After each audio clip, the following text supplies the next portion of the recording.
Jaya Radha Madhava Kunja Bihari.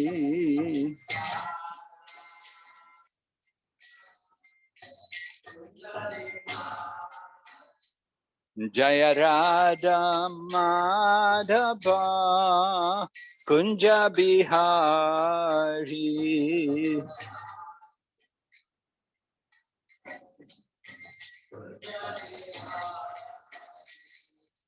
Gopi Jana Vallabha Giridharidhari.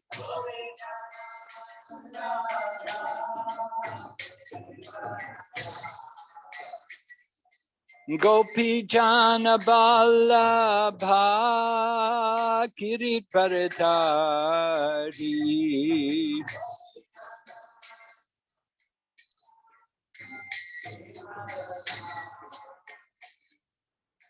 Yashodanandana Braja Janaranjana.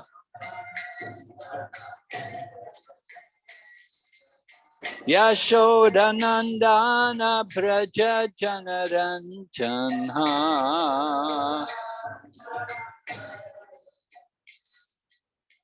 Yamunatira Vanachari.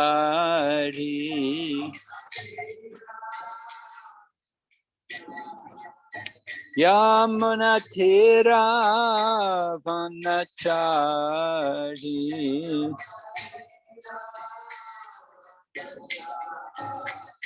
Hare Krishna, Hare Krishna, Krishna Krishna, Hare Hare, Hare Rama, Hare Rama, Rama Rama, Hare Hare.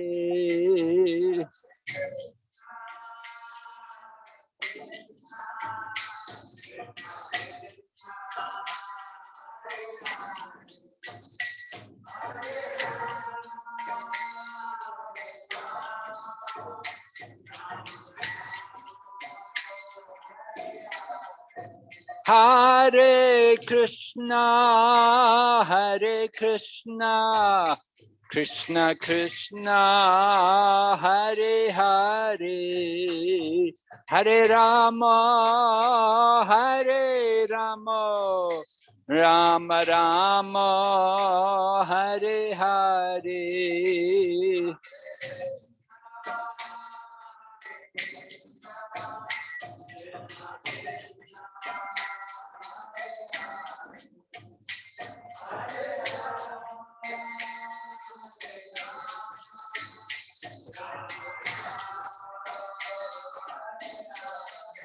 Hare Krishna, Hare Krishna, Krishna Krishna, Hare Hare, Hare Rama, Hare Rama, Rama Rama, Hare Hare.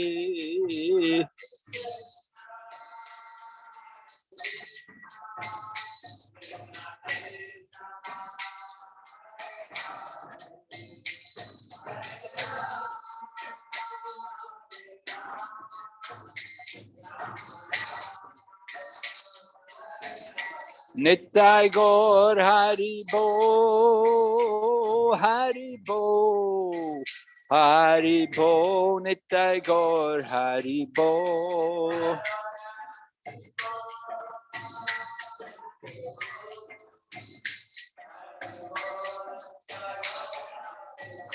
Jai Jai Prabhupada,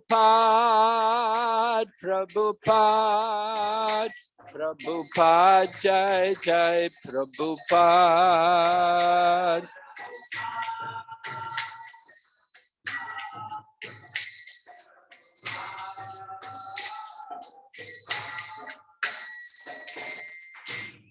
Gaur Premanande Haribo.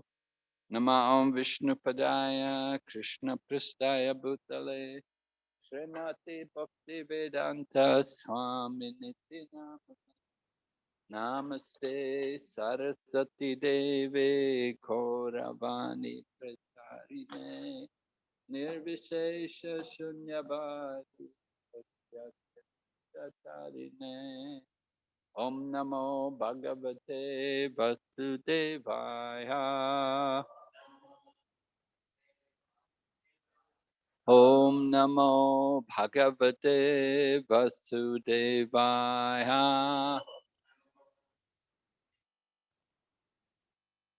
Om Namo Bhagavate Vasudevaya.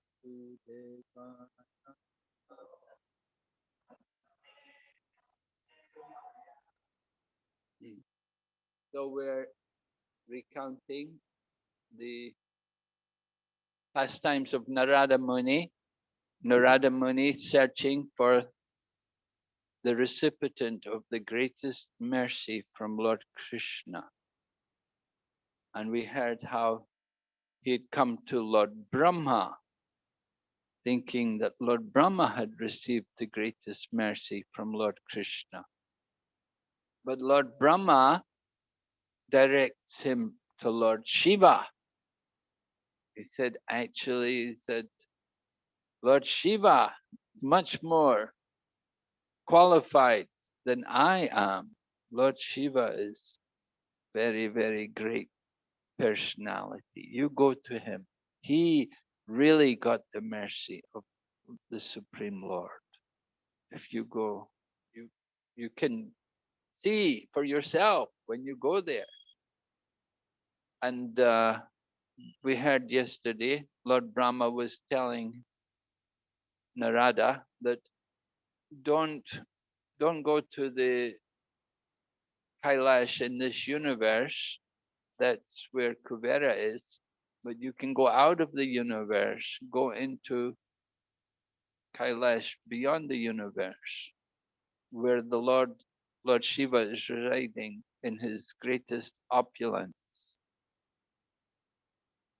So Narada Muni hears all of this from his father, Lord Brahma, and Narada Muni is ready to go off and find out. Go and see Lord Shiva for himself. So Lord Shiva went to Shiva Loka, went to Kailash. And when he came into Kailash, then he saw, when he's going, he's chanting. He was chanting, Vishnu, Shiva, Vishnu, Shiva. He was chanting the names of the Lord like this. Because one of the instructions was that the name of Lord Shiva is equal to not so different from the name of Lord Vishnu. So he was chanting like that. Of course, he was chanting in the mood of devotion. He wasn't chanting in the mood that Shiva is, that Lord Shiva is the impersonal Brahman and Vishnu is the impersonal Brahman, and they're all one in that sense. But he understood the eternal nature of the Lord, that Lord Shiva was the expansion, he's the incarnation of Lord Vishnu. They're both guna avatars, right? We have, of course, 3 guna avatars. Lord Brahma is also guna avatar. So they're guna avatars, and it's Lord Vishnu who is the original. Well, Lord Vishnu, of course, he's the expansion coming from Lord Krishna. Lord Krishna is the original personality. And Vishnu is the expansion from Krishna, and Shiva's an expansion from Vishnu. So they're one, but at the same time, they're different. So Narada Muni went to Kailash, and when he gets to Kailash, he sees Lord Shiva's doing kirtan. Lord Shiva, oh no, first Lord Shiva was doing his puja. He was worshipping Lord Sankarshan. This is important to understand. Lord Shiva worshipping his deity, does his puja.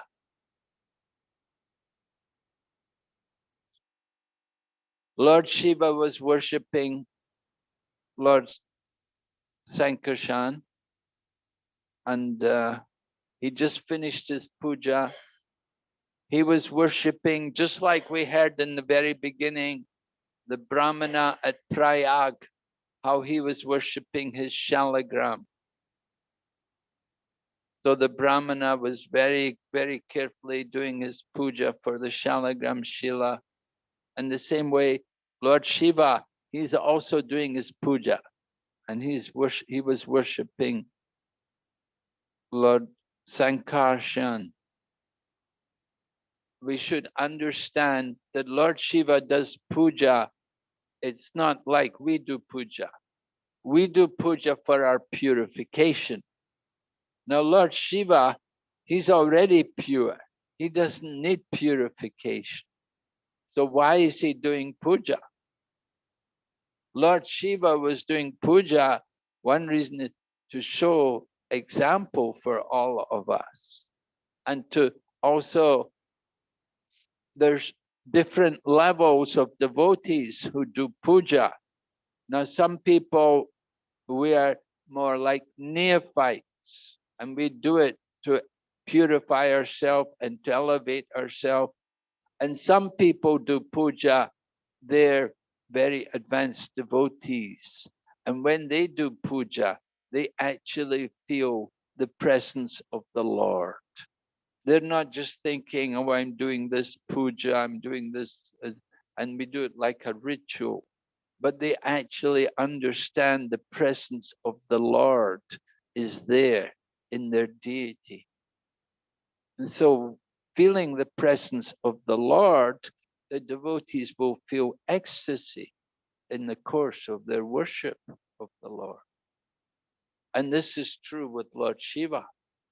Lord Shiva was worshipping his deity, and he was feeling so much bliss, so much ecstasy from associating and serving the Lord. And so Narada Muni came there and he saw Lord Shiva. Lord Shiva had just finished doing the puja, and then he began kirtan. And his just a few people, Lord Shiva was there with his wife, Gauri, and different associates like Nandeshwara and like that. So Lord Shiva was singing and dancing in ecstasy. And Gauri, his wife, she was clapping her hands. And she was clapping her hands very nicely to enliven Lord Shiva in his dancing. So Lord Shiva was appreciating how his wife was contributing to the kirtan by her hand clapping. So Narada Muni came there and he saw all the devotees, how they were having kirtan and they were in bliss. Narada Muni begins to chant the glories of Lord Shiva as he had heard from Lord Brahma. Lord Brahma had already told him a lot of the glories of Lord Shiva. And Narada is chanting, you are the greatest devotee of the Lord. You've got the greatest mercy from the Lord. And Narada is chanting in this way. And he comes before Lord Shiva. And at one point, he wants to offer his obeisances to Lord Shiva in the dust at the feet of Lord Shiva. But somehow he came forward and he embraced Lord Shiva. But at the same time, he's chanting the glories of Lord Shiva. You're so fortunate. You've got the mercy of the Lord. You are the greatest devotee. And Lord Shiva was thinking, what is this? What's going on? What's he talking about? And then he began to say how, he told how, he said, you give blessings to the Lord. You're so fortunate. You have such a great position that you can give blessings to the Lord. And when Lord Shiva heard this, he became a little angry and he put his hand over the mouth of Narada and said, don't talk like this. What are you saying? Actually, Lord Shiva had given blessings to Lord Krishna at one point. At one point, he blessed Lord Krishna that he would have a good son. And from that blessing, Samba was born. Samba is the son of, born in the womb, from the womb of Jambavati. So that was one of the blessings which Lord Shiva had given to Lord Krishna. But Lord Shiva doesn't like to be reminded of that. He thinks that was my arrogance, that I am, who am I to give blessings to the Lord, to the Supreme Lord? I have no qualification to give him blessing. So Narada becomes a little careful about what he's saying about Lord Shiva. And he began to tell some of the different things which Lord Shiva had done. He wants to remind Lord Shiva just how he did get really the mercy of the Lord. And one of the things was he talks about how different demons, some enemies of Krishna, how they worship Lord Shiva to get benedictions.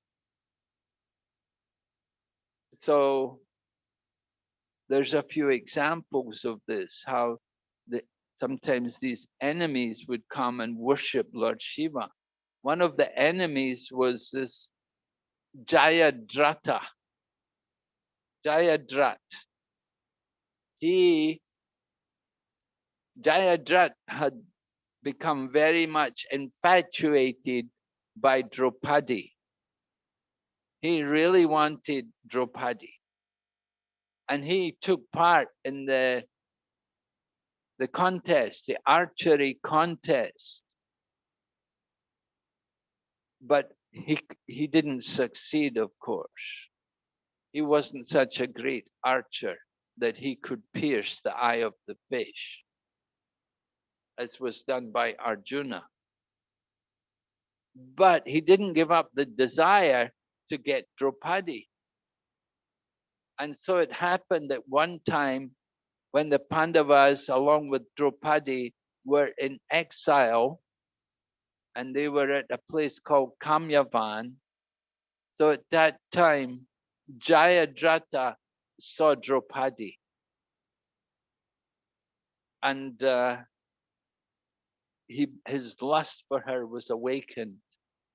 And so he sent a message to her, inviting her to come and meet him and spend time with him, because he thought, she's in exile, living in the forest.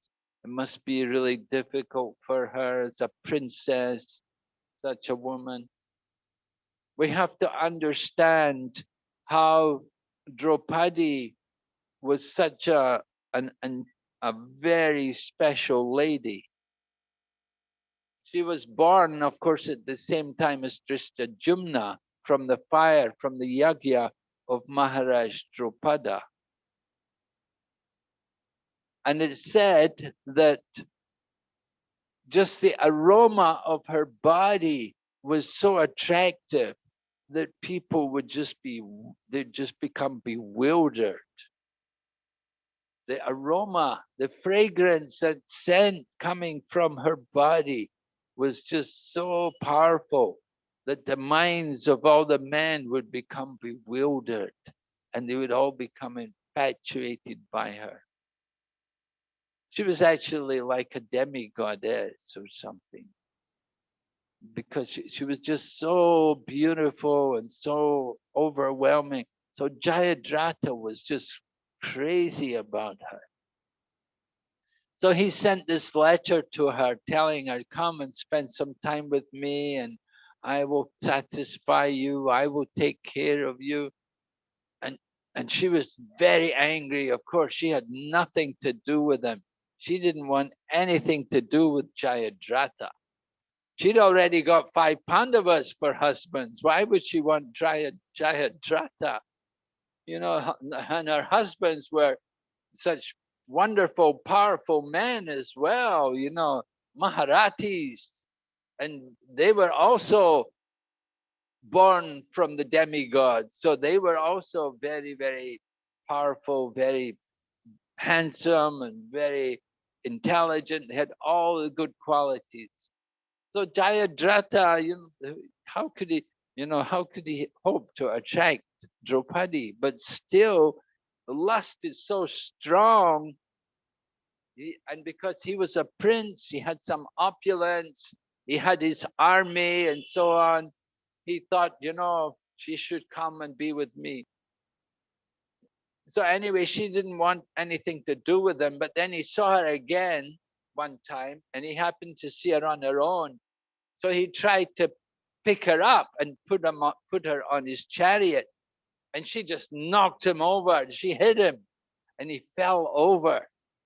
But he picked himself up, and he came back, and somehow he was able to get her and put her on his chariot, and he was going off with her. But then Domya, one of the sages, he had seen this. And he had told Jayadratha, this is terrible. You can't do this. She's a married woman. You can't take her like this. This is very bad. This is not dharma. And he went and he told the Pandavas. So when the Pandavas heard that Jayadratha had done this, then they came after Jayadratha. And Bhima, he really beat Jayadratha. He really beat him to a pulp, practically killed him. And they tied him up and bound him like a prisoner. And then they brought him to all the different kings. And they said, tell everyone, you are the slave of Maharaja Yudhishthira. So Jayadratha, he'd been a king. He was a king, a prince and royal with an army. And he was being humiliated like this. He was taken before many different people, and he had to tell everyone that he was the servant of Maharaja Yudhishthira. However, when Maharaja Yudhishthira came there and saw, and when Draupadi came, even Draupadi said, this is not good. Don't do that to him. Release him. Let him go. So they let Jayadratha go. But he was very angry and he wanted to get revenge.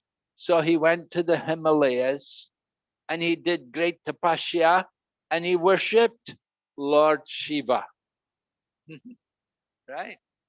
And so Lord Shiva, he gives the blessing, but he gives it when it's people like Jayadratha, he will give the blessing in such a way that there'll be some kind of loophole, the other effect will be produced, So he gave the blessing to Jayadratha.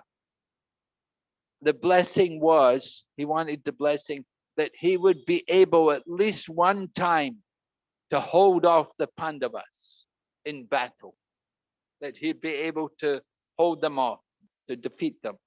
He couldn't get the blessing that he could kill them, but he could get the blessing that he could hold them off. He could frustrate them.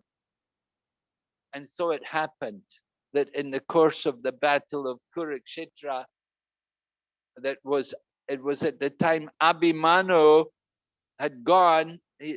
Well, the Kaurava army had made the formation of a wheel, and nobody could enter that wheel.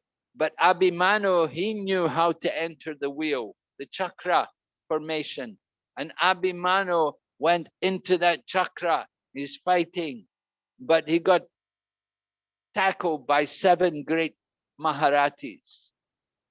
We told yesterday there were 6 Maharatis fighting against, who was that yesterday? Anirudh. Anirudh, when he was arrested by Bana, there were 6 Maharajas after him. Or maybe it was Samba. Samba, yes, Samba and Lakshmana, right? Samba, when he kidnapped Lakshmana, the daughter of Duryodhana, at that time, 6 Maharatis came and fought with Samba. And they didn't kill him, but they took him a prisoner.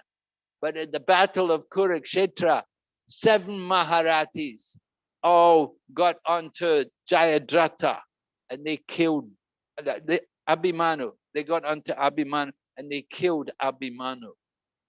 And the reason why they were all able to fight Abhimanyu was because Jayadratha had held off the Pandavas.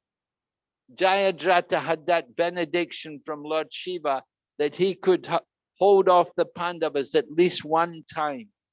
So he held off the Pandavas in battle. And at that time, they had killed Abhimanyu.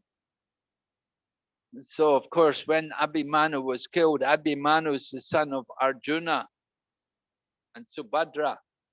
So Arjuna is really angry. So he makes a vow, tomorrow I'm going to kill Jayadratha. And of course, the next day, they went to battle. And it was a bit tricky. Lord Krishna helped with a little trickery. They thought the sun had set, but then the sun didn't set. And that time, Arjuna killed Jayadratha. Anyway, Jayadratha, he got that blessing from Lord Shiva that he could hold off the Pandavas, but he couldn't hold off Arjuna. And it was Arjuna who killed him. But Lord Krishna told Arjuna, he said, you have to be careful that there's a curse, that if anybody knocks the head of Jayadratha to the ground, their head will also crack open.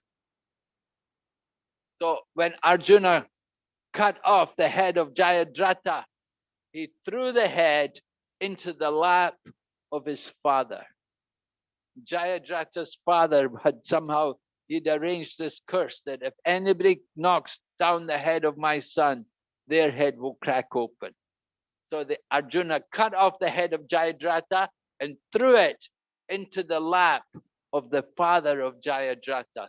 Jayadratha's father was sitting, meditating, and all of a sudden this head fell into his lap. And he didn't see it was his son's head, and he just knocked it off. And when he knocked off the head, immediately his head exploded. And so many things. You can see Lord Krishna helping, and Lord Shiva also helping. Lord Shiva also. So this was one example. Another example was Garga. That Garga also was at odds with the Yadavas and the Pandavas. Garga Acharya, and he wanted a benediction that he could kill he wanted a benediction that he could kill, who was it? Anyway, he wanted some benediction to get a son who could kill. What is that? I have to check that. I can't remember. But Garga.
Yeah, Garga.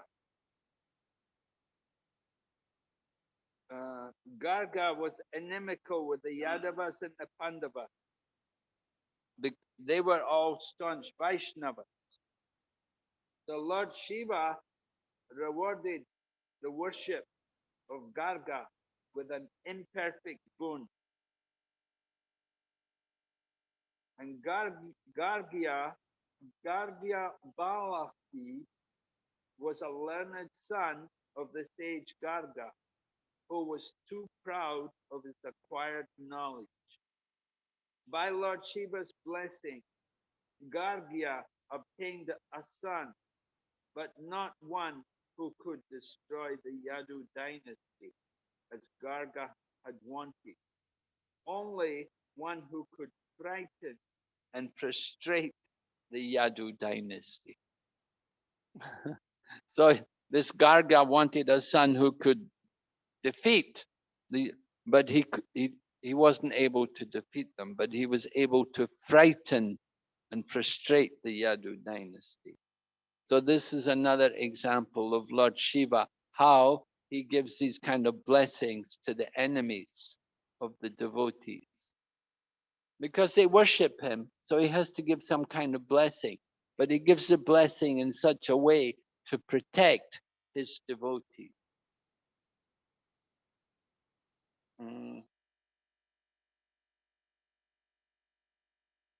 And then another example is there.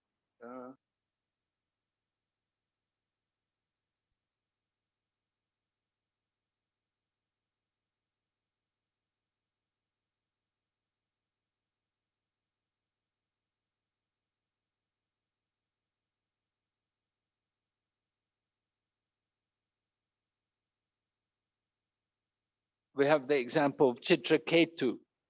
How Maharaj Chitraketu, he laughed at Lord Shiva. And because he laughed at Lord Shiva's wife cursed him. Now, Lord Shiva and Chitraketu were actually friends. They had some friendship there because they were both devotees of Sankarshan or Shesha, who is the expansion coming from Lord Balaram. So when Chitraketu saw Lord Shiva sitting with his wife, Lord Shiva sitting with his wife on his lap and with his arm around her in front of an assembly of great sages. So Chitraketu Maharaj came there and saw this situation, and seeing Lord Shiva in this situation, he was smiling and laughing and thinking it's funny that Lord Shiva's there with his wife in front of so many great sages. And Chitraketu is laughing, but Lord Shiva's wife, she's angry.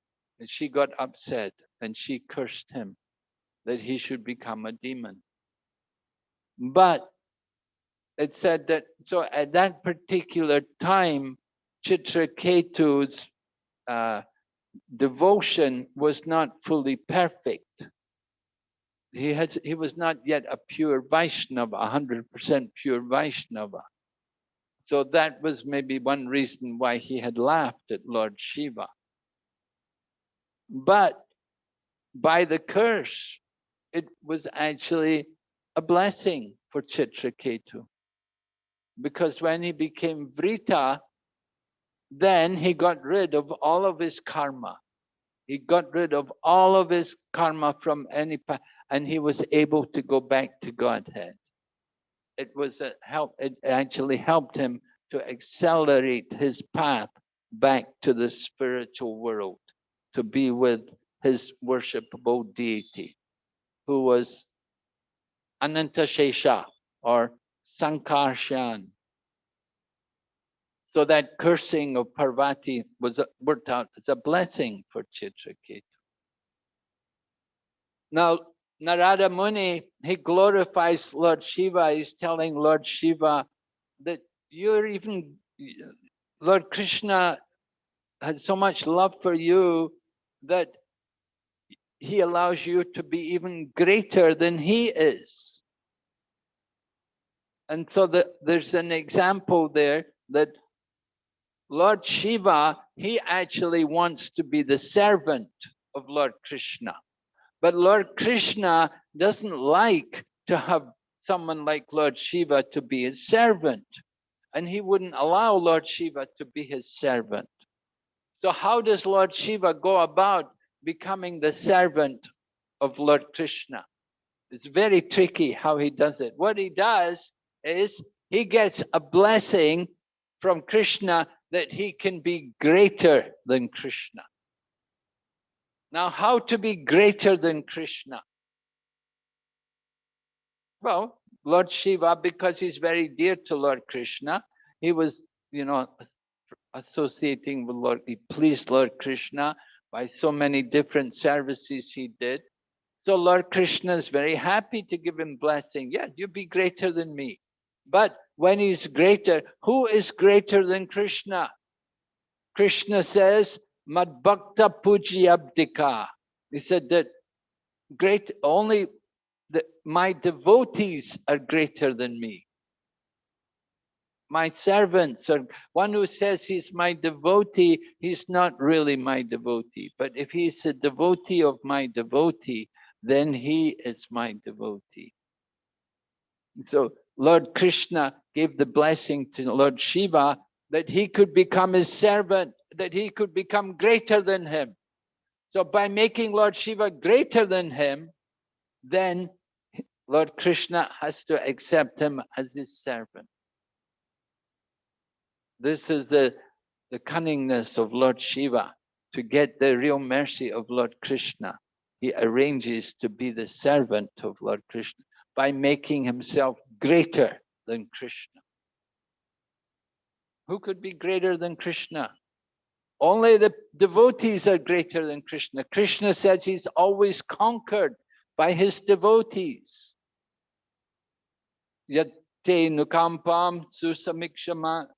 Oh no, is that the verse? The Gane prayasamudapasya namanta eva jivanti sanmukaritam bhavadiya bhartam stane stita mukim stane stita shrutigatantan vanmanobir ye prayaso jita jitopi asitais trilokyam. In that verse, that's a famous verse quoted by Lord Chaitanya, quoted by Ramananda Rai when he was asked by Lord Chaitanya Mahaprabhu to describe verses from the scripture about the goal of life. So Ramananda Rai, after many different verses, first he spoke about Varnashram, and then he spoke about Karmarpana, offering the results of your work. Then he spoke about Swadharma Tyag, giving up all your duties. And then he spoke about Jnana Mishra Bhakti. And then finally he came to this verse, which Lord Chaitanya accepted as being a very, very good description of pure devotion. It says, remain in whatever position you are in and simply hear about Krishna in the association of his devotees. And the Lord Krishna concludes the verse by saying, Jita jitopi asitais trilokyam. He said, in this way, you can conquer the Supreme Lord, although the Lord is unconquerable. The Lord is Ajita, he's unconquerable, but he becomes conquered by the pure love of his devotees. So Krishna is conquered by his devotees. And later on, we will hear also how the Lord tells Prahlad Maharaj that he said, I'm always conquered by you.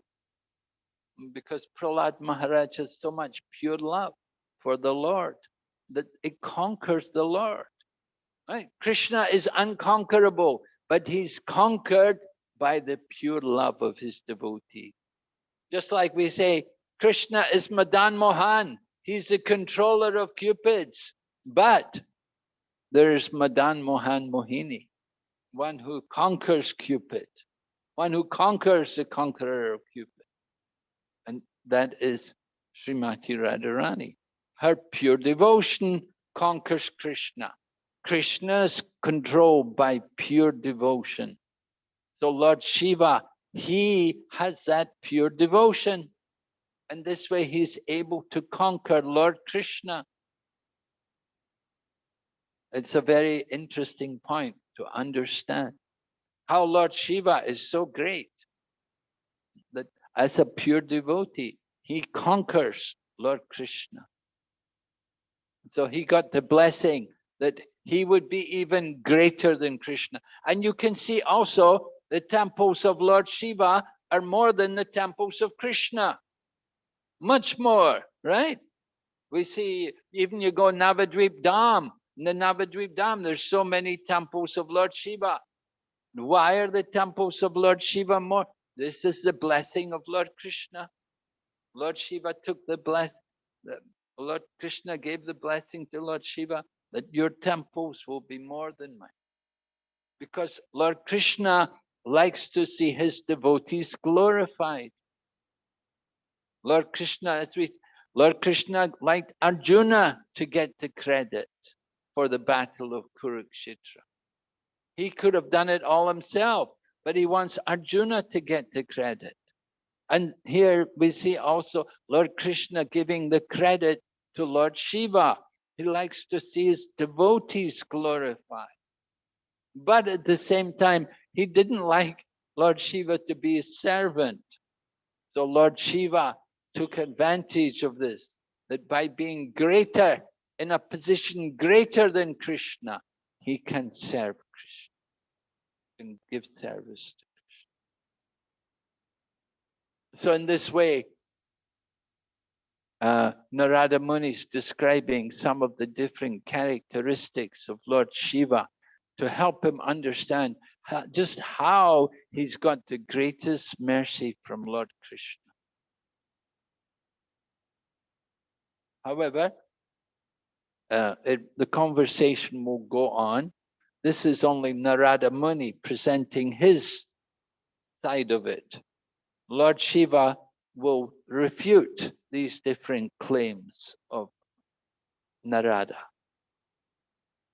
But we're going to hear how Narada Muni goes on to glorify Mother Parvati, the wife of Lord Shiva. He's also going to glorify her, that she's also great devotee because she's the consort of Lord Shiva, and because Lord Shiva is the greatest Vaishnava, so Parvati is also a very great devotee, great Vaishnava.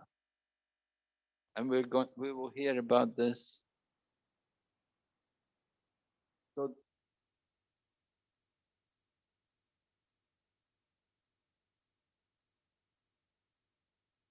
okay, so any questions? Any comments on this? Yes, Prabhu.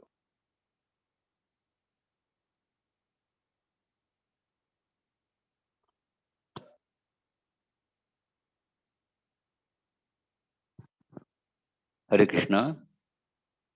Maharaj, this Lord Shiva has taken the form of a linga to get worshipped. And that's why, as you said, we find in Shiva temples, he is in the form of a linga, not in his original form. So would like to know what is the reason for that, Maharaj?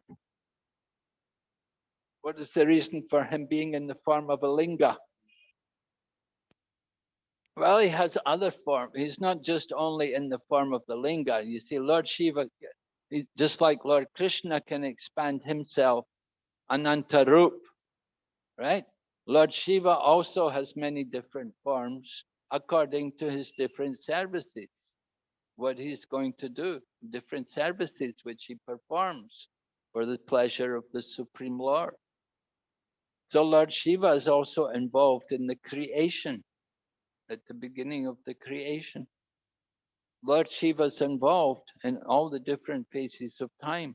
So at the beginning of the creation, where Mahavishnu All the living entities that, during the devastation, the period of annihilation of the universe, everything entered into Mahavishnu. And then when the creation begins again, then everything comes out from Mahavishnu. As Mahavishnu breathes out, then the creation begins again. So at that time, when Mahavishnu breathes out, the different living entities come out from Mahavishnu, and they're carried by Lord Shiva. So Lord Shiva, he's helping in that work of beginning the creation. By carrying the glance of Lord Shiva, the living entities are impregnated into the material nature. And they're impregnated into the material nature, and they will take a body according to their particular karma from their previous past, from the previous existence which they had before the devastation took place. There's when the devastation takes place, that's like the night time. There's no activity. But before that, they have some karma remaining from their previous birth. And so according to that karma, they will take a particular body. And Lord Shiva, he carries these different living entities so that they impregnate into the material nature. And then the creation begins again. So that is the purpose of that Shiva Linga. Lord Shiva's form is for the purpose of creation. The procreative organ. Just like in the human body, we men, we also have an organ for procreation. So that Shiva Linga, that is for procreation, for carrying the glance of the living entities, that the living entities will take their birth in the material world. Thank you, Maharaj. Yes, Prabhu. Describing about Brahma's planet, you were telling that how difficult it is to attain Satyaloka. Like you got to perform 100 lifetimes of severe austerity, and you got to be prideless to reach to be an associate of Brahma. On the other side, we hear Prabhupada promising that if we sincerely practice this very lifetime, we can get back to Godhead. So, how do we reconcile these two statements? Yes, well, we have to understand that going back to Godhead is much more important than going to such a loka. Why would we, Prabhupada is not encouraging us. For some people, their goal is elevation to the heavenly planets and to the higher planets. You have people who do yagyas. They have there are some Brahmin communities, they do every day the homa, and their goal is to go to higher planets. They want to go up to the heavenly planets, and then from the heavenly planets, they want to go beyond that also, to go up to Satyaloka. So, yes, it's the scriptures describe that they have to perform their duties perfectly for 100 lifetimes before they can actually enter into Satyaloka. And they have to be very humble. They have to be very, very pure, because you're going to the top of the universe. So on the top of the universe, the forms are more subtle, not so gross. We're on the earthly planet. Our bodies, we have a lot of water and earth and also in our body. But in the higher planets, as you go up, the bodies become more and more subtle. And it means you have to become more and more purified and get rid of all kinds of ego. So to go up there to the higher planets, some people think this is how to get out of the universe, how to get out of birth and death. They think you should go up to Brahmaloka and then wait for the end of Brahma's life. And at the end of Brahma's life, then try to enter into the spiritual world. But actually, you don't have to do that. You can go directly back to Godhead from this planet, you see? And some people think you have to be a Brahmana. You have to take birth as a Brahmana. You have to take birth as a Brahmana and then take birth as a Brahmana, then be a perfect Brahmana. And for 100 births, and then then you can take birth on the planet of Brahma, become an associate of Brahma. We said very difficult to get the position of Lord Brahma. There's only so many vacancies. You may not get a vacancy, so you just have to be satisfied to be an associate of Brahma and wait for the end of Brahma's life, at the end of the lifetime of Brahma. Then they can leave. You can get the chance. If you're qualified, you can go into the spiritual world. So it's a lot of endeavor just to go up to the higher planets and wait there so long. And you can see it's a big struggle. Why take so much trouble to get these things? Because even Bhagavad Gita said, Abrahma bhuvana loka punaravartano Arjuna.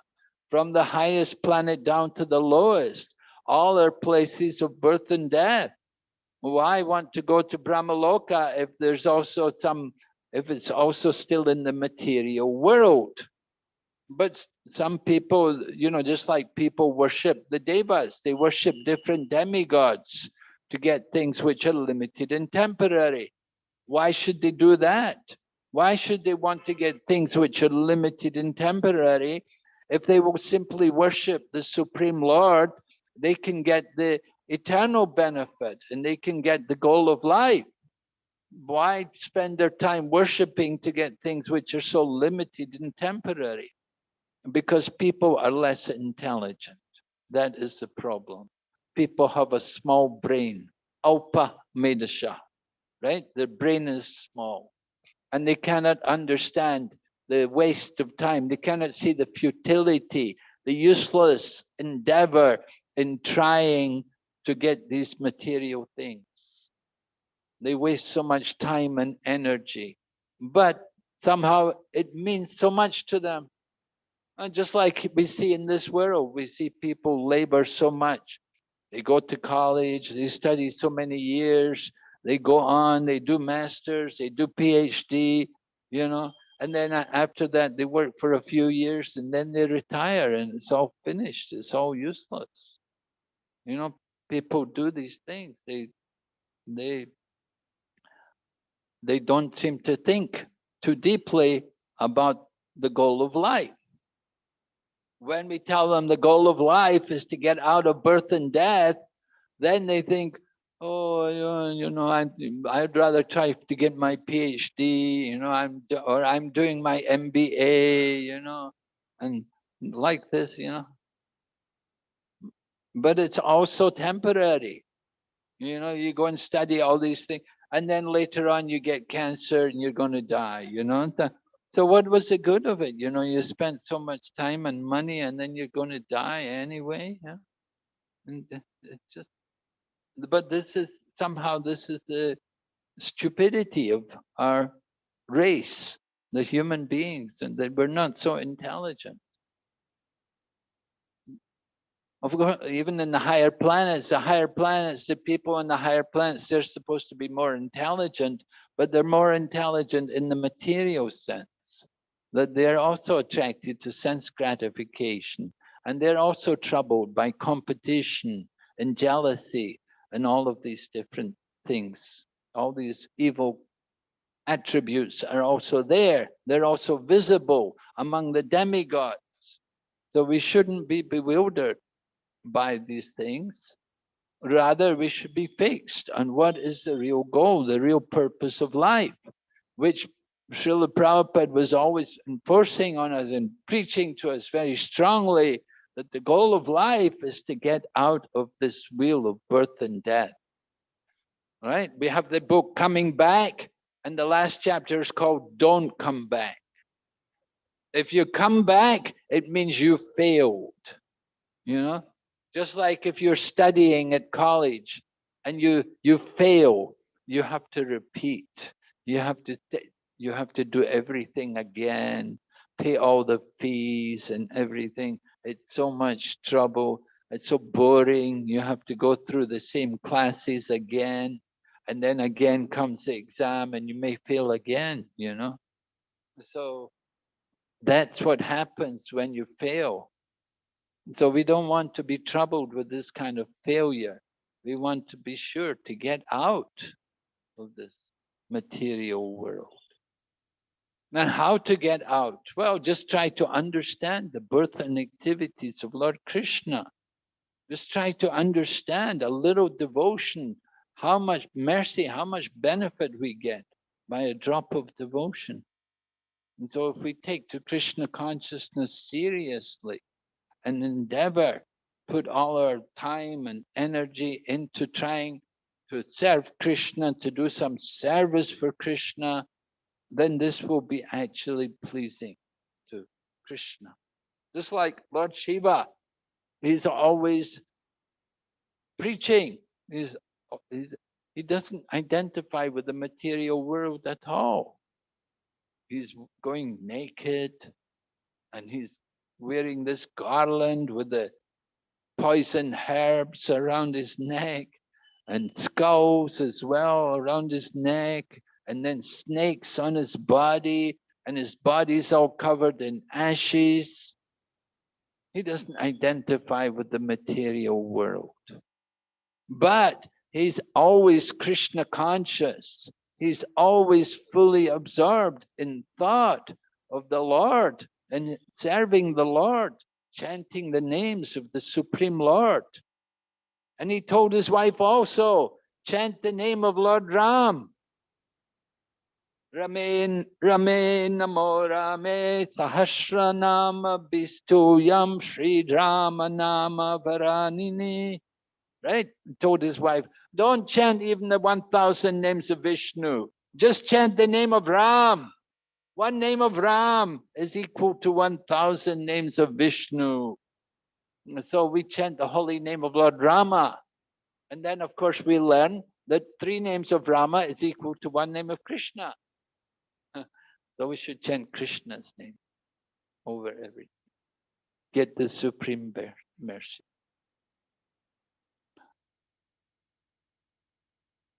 Okay? All right, Hare Krishna, Srimad Brihad Bhagavathamritha ki jai, Srila Prabhupada ki, Gaur Premanande.